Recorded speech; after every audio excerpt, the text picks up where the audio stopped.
दिल्ली विधानसभा का सत्र जारी है। आज एक बार फिर सीएजी रिपोर्ट विधानसभा में पेश की जाएगी और मुख्यमंत्री रेखा गुप्ता दूसरी सीएजी रिपोर्ट दोपहर 12 बजे पेश करेंगी।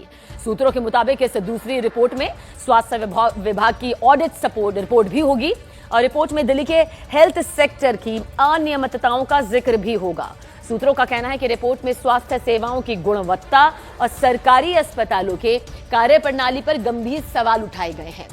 और इससे पहले 25 फरवरी दिल्ली शराब घोटाले पर विधानसभा में पेश की गई सीएजी रिपोर्ट को पब्लिक अकाउंट्स कमेटी के पास भेज दिया गया है। दिल्ली विधानसभा में कुल 14 सीएजी रिपोर्ट पेश होनी है और एक एक कर ये पटल पर रखी भी जा रही है। हंगामेदार तस्वीर नजर आ रही है, पक्ष विपक्ष पूरी तरह से आमने सामने है और अब हेल्थ पर, सेहत पर यह संग्राम भी नजर आएगा।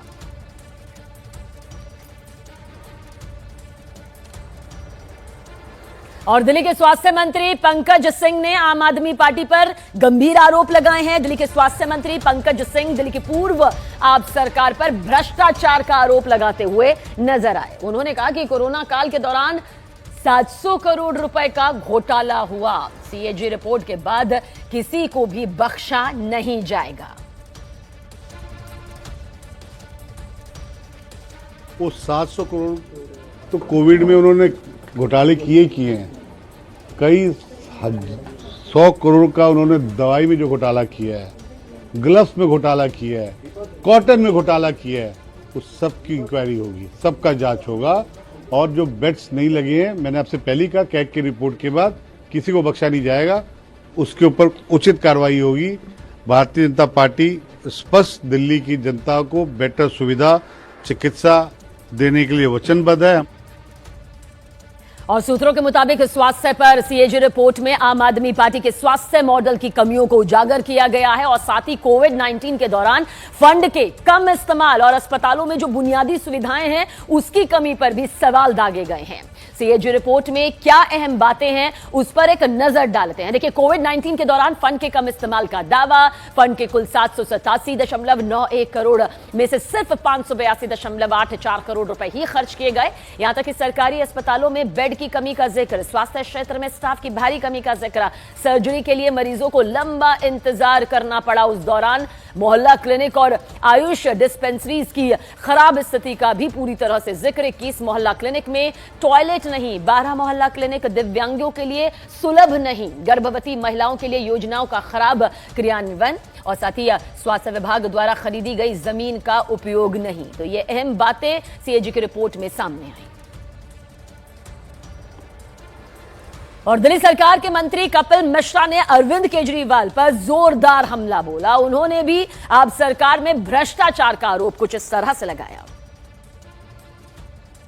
हमारे साथ बात करने के लिए मौजूद हैं दिल्ली सरकार के मंत्री कपिल मिश्रा। कपिल जी, जिस तरीके से कैग की एक रिपोर्ट सामने आई और उस पर चर्चा हो रही है, कैसे देखते हैं इसको आप? नहीं, चर्चा होनी आवश्यक थी, चर्चा पहले ही हो जानी चाहिए थी और मैं तो आभार व्यक्त करता हूं मुख्यमंत्री महोदया का कि उन्होंने पहले ही सत्र में संकल्प लेकर ये रिपोर्ट को टेबल किया और दिल्ली की जनता के सामने सच आया। अभी तो एक ही रिपोर्ट आई है, बाकी और भी रिपोर्ट्स हैं। बताया जा रहा है कि करीबन 13 ऐसी रिपोर्ट्स हैं और शराब नीति पर ही अभी चर्चा हुई है, क्योंकि लगातार जब हमने पहले भी देखा कि शराब नीति बदली गई, फिर नई लाई गई और चर्चा अब पूरी हो चुकी है, तो और दूसरी रिपोर्ट्स कब आएंगी और इस पर आप क्या कहना चाहेंगे? नहीं, एक एक करके सारी ही रिपोर्ट्स आनी है और केजरीवाल सरकार की जो दिल्ली में हालत थी वो तो ये थी जहाँ हाथ लगाओ वहीं भ्रष्टाचार किया है। तो हर डिपार्टमेंट में सीएजी को अनियमितताएं दिख रही हैं, रेगुलेटरीज दिख रही हैं, इसीलिए वो रिपोर्ट्स तो सामने आएंगी। और देखिए, वहीं न्यूज 18 इंडिया से एक्सक्लूसिव बातचीत में वीरेंद्र सचदेवा ने कहा कि प्रधानमंत्री मोदी जी के नेतृत्व में करप्शन के खिलाफ जीरो टॉलरेंस है और हमारी दिल्ली की सरकार उसी को लागू कर रही है। 2014 के बाद से पूरे हिंदुस्तान में विशेष रूप से माननीय प्रधानमंत्री जी के नेतृत्व में एक दिशा में बहुत अच्छा काम हुआ है, वो 0% टॉलरेंस है अगेंस्ट द करप्शन। और हमारी दिल्ली की ये सरकार उस पॉलिसी को पूरी तरह से लागू कर रही है। ये संवैधानिक नियम है, हर सरकार को अपना ऑडिट रिपोर्ट विधानसभा में, लोकसभा में रखना होता है। और दिल्ली शराब नीति को लेकर सीएजी रिपोर्ट को विधानसभा की लोक लेखा समिति यानी कि पीएसी को सौंप दिया गया है। स्पीकर विजेंद्र गुप्ता ने जानकारी दी कि समिति को 3 महीने के अंदर अपनी पहली रिपोर्ट अब सदन के सामने पेश करनी होगी। आबकारी विभाग से 1 महीने में एक्शन टेकन रिपोर्ट मांगी गई है। एक्शन टेकन रिपोर्ट मांगी गई है। दिल्ली की जो असेंबली सेक्रेटेरिएट है उसको डायरेक्ट किया गया है कि 1 महीने के अंदर अंदर पैरावाइज एक्शन टेकन रिपोर्ट जो है वो कंपलसरी पॉजिटिवली वो स्पीकर के पास पहुंच जाए।